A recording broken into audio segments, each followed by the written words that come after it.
Bhojpuri industry और Bhojpuri singer को लेकर हम लोगों की एक मानसिकता सेट हो चुकी है कि सिर्फ और सिर्फ अश्लील गाने ही गाकर कोई हिट हो सकता है या अश्लील गाने ही मार्केट में बजता है। बात तो सही है। उन लोगों के लिए एक सबक है और सीखने की जरूरत है। क्या बात कर रहे हैं? क्योंकि नीलकमल सिंह लगातार अश्लीलता से हटकर साफ सुथरा गाना मार्केट में ला रहे हैं और उनका गाना जो है मार्केट में बज भी रहा है। आप जाकर YouTube पर सर्च कर सकते हैं, देख सकते हैं। ये बड़ी अच्छी बात कही आप।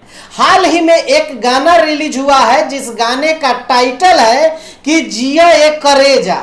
अब ये गाना जो है वेब म्यूजिक से रिलीज है। आप लोग जाकर इस गाने को देखेंगे कि कितना साफ सुथरा गाना है। चाहे लिरिक्स की बात करें, चाहे वीडियो की बात करें, चाहे इनके गायकी की बात करें। क्या बात है सर। हालांकि लगातार इनके कई सारे गाने इस तरह के जो साफ सुथरा गाना जो है अलग अलग कंपनियों से आ रहा है। इसमें एक आध गाने ऐसे ये भी गा देते हैं, ये भी ऐसा नहीं है कि नहीं गाते, लेकिन कुछ बहुत हद तक इन्होंने अपने आप को प्रूव किया है मार्केट में और लगातार ऐसे गाने लाकर इंडस्ट्री में एक अच्छा अपना विचार, अपनी गायकी से लोगों के जेहन में अपना जगह बनाया है। यही नहीं, अभी और सुनिए।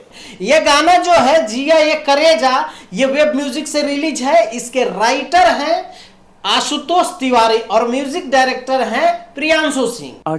दिखा रहे हैं पूरे गाने में कि अपनी पत्नी को अलग अलग बातों से, अलग अलग शब्द से इंप्रेस कर रहे हैं, बड़ाई कर रहे हैं उनकी अपनी पत्नी की छवि के बारे में। और पत्नी जो है वो आखिर बोल रही है कि आखिर आप मुझे इतनी तारीफ क्यों कर रहे हैं। ये सारी चीजें नोक झोंक और पति पत्नी की पूरे गाने में आप लोग को दिखने को मिलेगा। अच्छा, अब ये गाने की वीडियो की अगर बात करें तो वीडियो की इनकी लगातार वीडियो जो है वो भी बहुत अच्छे क्वालिटी में शूट होता है, अच्छे टीम के साथ शूट होता है।